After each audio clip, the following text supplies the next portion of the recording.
Hi guys, അസ്സലാമലൈക്കും. അപ്പം എന്നുമില്ലാത്ത മീറ്റിങ്ങിന് വേണ്ടി എൻ്റെ പിന്നാലെ പോന്നിക്കുന്നു കേട്ടോ. അങ്ങനെ ആ മഴയത്ത് ഭയങ്കര മഴയാണ് കേട്ടോ. അങ്ങനെ ഒരു മഴയത്തൊരു കടയിൽ കയറി. അപ്പോൾ മഴ കൊണ്ട് വന്ന ഒരു ക്ഷീണം തണുപ്പൊക്കെ അല്ലേ, അപ്പം എന്തെങ്കിലുമൊക്കെ ഒന്ന് വാങ്ങാമെന്ന് വിചാരിച്ചൊന്ന് നിന്നതാണ്. തണുത്ത് വിറച്ചിരിക്കണുണ്ടോ, അമ്മാരി തണുപ്പാണ് കേട്ടോ. അമ്മാരി മഴയും കൊണ്ടിട്ടുണ്ട് കേട്ടോ. അപ്പോൾ എന്നുമില്ലാത്ത എൻ്റെ കൂടെ പോകുന്നതിനൊരു പണി കിട്ടും. എൻ്റെ അല്ലോ, എന്നിട്ട് കടയിൽ കയറിയതാണെന്ന് വെച്ചാലോ ആ തണുപ്പുള്ള സംഭവമാണ് ആ കുടിച്ചുകൊണ്ടിരിക്കണേ. എന്താ നാളെ സംഭവിക്കാമെന്നൊരു പിടുത്തമല്ല കേട്ടോ. എന്താ കുടിക്കണേ? മഴയത്ത് കുടിക്കാൻ പറ്റുമോ? മഴയത്ത് കുടിക്കാൻ പറ്റുമോ?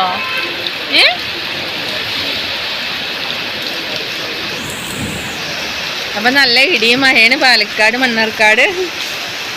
അപ്പൊ മഴ കൊണ്ട് ഞങ്ങൾ ഇവിടെ കുടുങ്ങിയിട്ടുണ്ട് കേട്ടാ. എന്തോ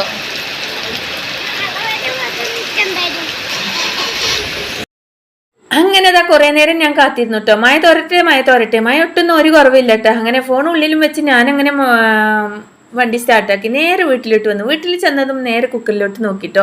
അപ്പോൾ എൻ്റെ പാലാട പായസം നല്ല അടിപൊളിയായിട്ട് ഇരിക്കുന്നുണ്ട്. അതൊന്ന് ചൂടാക്കിയിട്ട് അതൊരു ഗ്ലാസ് എടുത്ത് അങ്ങനെ ആ കടയിൽ നിന്ന് വാങ്ങി കുറച്ച് എന്താ ബർഗറൊന്നും അല്ല കേട്ടോ, എന്താ ഇതിൻ്റെ പേരൊന്നും അറിയില്ല, എന്തൊക്കെയാണ് അതിൻ്റെ ഉള്ളിൽ കുത്തി തിരിക്കണം.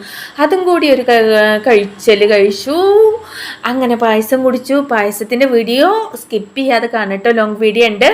അപ്പോൾ ഇനി ലൈവിൻ്റെ കാര്യം അങ്ങനെ തന്നെയാണ് കേട്ടോ. ഇന്ന് രാത്രി ലൈവ് ഉണ്ട് പറഞ്ഞാൽ മഴ പെയ്തതല്ലേ, ലൈവ് ഉണ്ടോ ഇല്ലേന്ന് കറണ്ടിനോട് ചോദിക്കണം കേട്ടോ. അപ്പം അത്രയ്ക്കേ ഉള്ളൂ എൻ്റെ വീഡിയോസ്. എല്ലാവരും സപ്പോർട്ട് ചെയ്യുക, സബ് ചെയ്യുക. അടുത്ത വീഡിയോ വീണ്ടും കാണാം. ബൈ.